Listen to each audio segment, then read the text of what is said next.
Laurent Saint-Martin, bonjour. Bonjour. Vous êtes député du Val-de-Marne et vous êtes surtout en ce moment la tête de liste LREM pour les régionales en Île-de-France. Le processus de déconfinement va commencer. Jean Castex en a donné les grandes lignes hier. Il commencera lundi par les écoles. Une partie des écoles, les écoles primaires, maternelles, réouvertes. Est-ce que ce n'est pas un peu trop tôt, un peu trop risqué? Que vous disent les parents d'élèves dans votre campagne?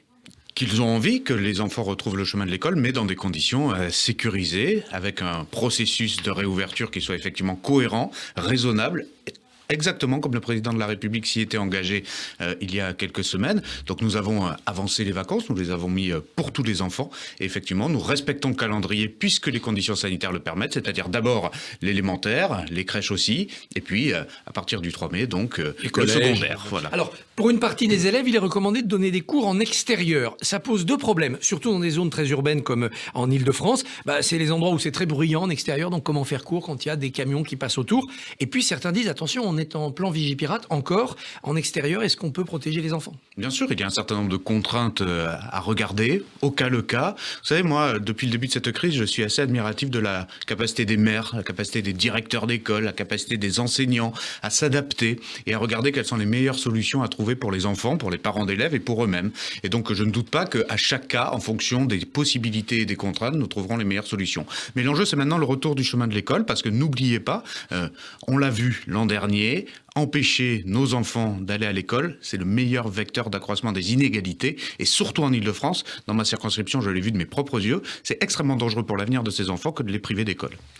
On aurait pu faciliter la sécurisation de cette réouverture en décrétant la vaccination prioritaire immédiate depuis le début du confinement des enseignants, pas seulement les plus de 55 ans, tous les enseignants qui vont être confrontés à des enfants. Là aussi, la stratégie, je crois, est la bonne et nous l'avons démontré, c'est que les publics prioritaires, à la fois en termes d'âge et maintenant en termes de profession, sont aujourd'hui vaccinés ou sont en cours de vaccination.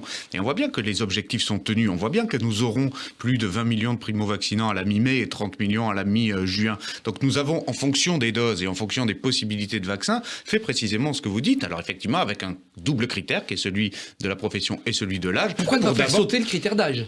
Pour une question de dose et de priorité, pour d'abord protéger ceux qui sont plus fragiles, c'est-à-dire les plus âgés. Quand vous rencontrez des enseignants, des parents d'élèves, des acteurs économiques, la peur de l'AstraZeneca est réelle, le rejet est réel? Il y a toujours une défiance, malheureusement, que je déplore. Et à chaque fois que je prends la parole dans un média, je le redis. AstraZeneca est sûr, AstraZeneca protège. Et il faut absolument que tous ceux qui peuvent avoir accès à ce vaccin le prennent. Et j'insiste là-dessus parce que, évidemment, derrière, cette défiance-là, elle peut poser de graves difficultés, à la fois en termes de gâchis de doses, c'est une réalité. Et puis surtout, ça peut créer une vraie difficulté demain de défiance cumulée sur l'acte de vaccination dans sa globalité, et pas seulement sur l'AstraZeneca. Donc il ne faut pas laisser prospérer une mauvaise musique sur la dangerosité ou l'inefficacité de l'AstraZeneca qui est fausse. Il y a eu, et c'est normal, avec quelques cas de thrombose, des prudences qui ont été faites, vous vous souvenez, où on l'avait suspendu pendant quelques jours, on l'a réautorisé, et donc maintenant il faut absolument que l'utilisation de l'AstraZeneca, au même titre que les autres vaccins, soit maintenant pleine et complète pour tous ceux qui y ont accès. Alors au-delà des écoles, êtes-vous favorable à un déconfinement territorialisé? Par exemple, qu'on rouvre les terrasses des restaurants plus rapidement vers l'Atlantique, qu'on va le faire en Île-de-France ou dans l'Est? Moi, de la même manière que j'étais assez favorable depuis le début à refermer de façon territorialisée, tant que c'est fait de façon utile et dont on sait que les résultats sont au rendez-vous, alors de la même manière, je suis plutôt d'accord pour dire qu'on peut rouvrir de façon territorialisée également. Laissons les préfets et les maires décider entre eux. Ils connaissent les établissements, ils connaissent les Depuis lieux. Le début de cette crise, Christophe Barbier, le couple préfet-maire, ce fameux couple préfet-maire est au centre du jeu et au centre de la décision, évidemment en appliquant des décisions Il y a beaucoup de centralisme, encore les maires le disent. Vous savez, l'enjeu sanitaire, avec du recul, nous serons heureux de savoir qu'il y a eu aussi ce niveau de décision-là, au ministère de la Santé, dans les agences régionales de santé, mais nous laissons évidemment une souplesse d'application par rapport à la réalité du terrain. Je parlais des écoles tout à l'heure. Parlons aussi effectivement de la réouverture des terrasses, typiquement. Qui connaît mieux son terrain qu'un maire et que son préfet? Donc il va falloir regarder au cas le cas. Mais pour répondre à votre question, moi c'est tout simple. Le plus tôt, tant que c'est sécurisé, le mieux. Donc si certains territoires de notre pays peuvent en profiter avant, je ne m'y opposerai évidemment pas. Pourquoi laisser un couvre-feu en vigueur alors qu'on parle de rouvrir les terrasses ou les lieux culturels? Si on empêche les gens d'y aller avec un couvre-feu, ça sert à rien de rouvrir. Parce que nous gardons ce chemin de crête de réouverture le plus tôt possible tout en conservant la sécurité et la prudence qui est nécessaire parce que aujourd'hui la décrue, c'est-à-dire la diminution de l'épidémie n'est pas assez rapide et n'est pas assez puissante pour tout réouvrir comme nous l'avions fait l'an dernier. Et d'ailleurs, l'an dernier, si vous vous souvenez, cela avait créé un certain nombre de conséquences négatives quelques semaines après. Donc ne refaisons pas les erreurs du passé, rouvrons progressivement et le maintien du couvre-feu est une bonne idée parce que cela va nous permettre de retrouver un peu notre vie d'avant de façon progressive pour pouvoir freiner et limiter la reprise de l'épidémie si jamais elle venait à arriver. En suivant votre campagne, avez-vous eu l'impression que beaucoup de Franciliens avaient quitté l'Île-de-France parce que confinement, parce que vacances ? Alors c'est difficile à dire parce que les vacances sont un peu trompeuses. Nous allons le voir à partir de la semaine prochaine, le nombre de Franciliens qui reviennent. Mais ce qui est sûr, c'est que effectivement, beaucoup de Franciliens ont quitté notre région pendant le confinement, mais surtout, et c'est ce qui m'inquiète, veulent davantage la quitter après la crise. Moi, j'entends beaucoup autour de moi, cette crise m'a fait rendre compte des difficultés que j'avais à vivre dans ma région. Les transports en commun, la qualité de l'air, la santé. L'Île-de-France va perdre des habitants définitivement. Je le crains. Ils vont les télétravailler loin. Je ne sais pas s'ils le feront réellement, mais je crains une velléité à quitter notre région parce que la vie est devenue trop complexe. Et bien, c'est précisément pour ça que je suis candidat à la présidence de la région. C'est pour trouver des solutions par rapport aux questionnements et aux préoccupations que se posent précisément ces Franciliens. Dernière question sur l'épidémie avant de parler des régionales. Pourquoi les autotests ne sont pas en vente libre dans les supermarchés ? N'importe qui peut en acheter en Allemagne, en Autriche et en France. Ah non, il faut aller à la pharmacie. Oui, je connais ce débat qui est effectivement assez symptomatique de notre pays, où il y a peut-être parfois trop de précautions et où nous demandons davantage d'accompagnement auprès des patients qui, là, en l'occurrence, sont des consommateurs de tests. Moi, à titre personnel, je trouverais assez normal que l'on puisse se procurer ce type de test également en grande surface.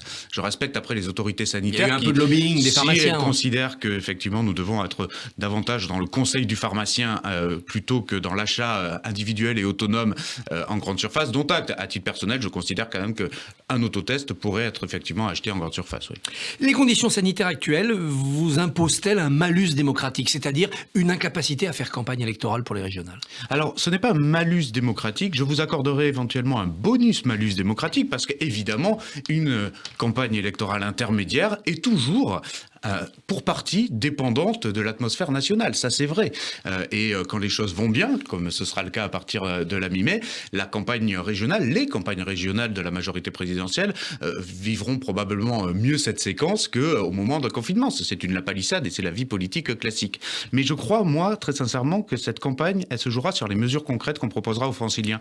Et je vous démontrerai que nous pourrons décorréler le résultat de cette élection à la cote de popularité de quelqu'un de l'exécutif ou de la cote de popularité du gouvernement, et que les Franciliens sauront faire la différence. Pourquoi ? Parce qu'ils veulent qu'on réponde à la question que vous avez très bien posée. Pourquoi ai-je envie de quitter ma région alors que j'y vis depuis si longtemps ? Qu'est-ce qu'on me propose pour avoir envie d'y rester ? Et moi, je veux une campagne d'envie d'Île-de-France pour leur donner envie d'y rester. Alors, l'une de vos propositions, c'est un fonds d'épargne populaire que vous proposez aux Franciliens qui ont mis beaucoup d'argent de côté, évidemment, leur corps défendant pendant cette épidémie. De quoi s'agit-il ? Alors, pas forcément beaucoup d'argent de côté, mais vous avez raison, beaucoup de Franciliens ont épargné plus que d'habitude pendant cette crise, parce qu'ils ont moins consommé, parce qu'ils n'ont pas pu faire leurs vacances qu'ils avaient prévues, etc., etc. Et on se rend compte, on a fait une petite enquête d'opinion interne, on se rend compte qu'un certain nombre d'entre eux sont prêts à aider au quotidien, en bas de chez eux, leurs commerçants, leurs artisans, la petite PME industrielle qui bat de l'aile à cause de la crise, et ils se disent, moi je veux être utile avec cette épargne. Eh bien, j'ai répondu à ce besoin. J'ai proposé un fonds pour collecter l'épargne des Franciliens, 1 euro qui sera investi par un Francilien dans ce fonds sera abondé d'1 euro dans la limite de 300 euros pour que nous puissions avoir une vraie force de frappe collective pour pouvoir accompagner le financement de ces entreprises en fonds propres. Et c'est ça l'innovation, c'est que nous prendrons des participations dans les fonds propres de nos PME et de nos petits commerçants et de nos petits artisans. Ça veut dire quoi ? Ça veut dire que Franciliens, n'attendez pas toujours que la région fasse pour vous. Cette fois-ci, c'est aussi à vous de lui rendre l'appareil, aidez vos commerçants de proximité, aidez votre économie et surtout, c'est rentable. Derrière, vous aurez du retour sur investissement puisque la croissance de ces entreprises et le développement de ces commerces vous sera bénéficiaire et vous sera demain rentable. Est-ce qu'il ne serait pas plus efficace encore de dire que cet argent va remplacer les prêts garantis par l'État ? C'est-à-dire que l'épargnant va se substituer aux banques ? Non, ce sont deux choses différentes. Le prêt bancaire, c'est un prêt de trésorerie, donc c'est une dette qui est garantie par l'État. l'État. Les montants sont considérablement différents. Je rappelle qu'on a ouvert 350 milliards de crédits à l'échelle nationale, donc sur l'Île-de-France, c'est à peu près une soixantaine de milliards. Là, je propose plus modestement à l'échelle de la région qu'avec les franciliens, région plus épargnants, nous puissions lever 600 millions d'euros sur 5 ans pour accompagner des plus petites structures. Donc les prêts garantis par l'État doivent continuer, c'est de la dette. Moi, ce que je propose, c'est des fonds propres, ça permet un équilibre financier des PME. Est-ce que cette idée, finalement, d'aide à ces PME ne pourrait pas venir au cœur d'une alliance avec la présidence sortante si vous trouviez un accord entre les deux tours? Non, je le redis et je le redirai à votre micro. Je fais une campagne autonome avec dans ma liste des personnalités qui sont rassemblées, que je vous présenterai mardi 27, avec chaque tête de liste départementale, qui aura à chaque fois une histoire à raconter sur son territoire, sur son département, avec des idées neuves, des idées ambitieuses, parce que la région va avoir de nouveaux défis dans les 6 prochaines années, que la crise aura accéléré et créé. Et finalement, les Franciliens auront le choix, soit la continuité avec les mêmes outils que d'habitude, soit faire le choix de l'audace, faire le choix d'une nouvelle majorité régionale avec de nouvelles personnalités différentes, plus jeunes, qui permettent des outils et des idées innovantes. Et donc, il n'y a pas la place pour répondre à votre question là-dessus. Je passe mes journées à travailler à des idées pertinentes pour les Franciliens et uniquement pour eux, et je le fais avec mes colistiers et uniquement avec mes colistiers. Alors un sujet s'est invité aussi dans cette campagne, c'est le trafic de drogue avec les propositions très sécuritaires du président de la République. Compte tenu du trafic notamment de cannabis en Île-de-France, est-ce que vous ne seriez pas tenté quand même par des expérimentations de dépénalisation pour sortir le trafic de la clandestinité? Je reconnais dans le débat... pour ceux qui défendent effectivement ces territoires d'expérimentation, de dépénalisation, parfois une certaine hypocrisie dans le débat en disant quand on va aller casser un point de trafic de drogue, il repousse 3 à côté. Tout ça est juste et c'est pour ça d'ailleurs que le débat est complexe. Moi, à titre personnel, je reste convaincu que le cannabis, comme beaucoup d'autres drogues, est d'abord nocif pour la santé publique et d'abord nocif pour la santé de nos jeunes.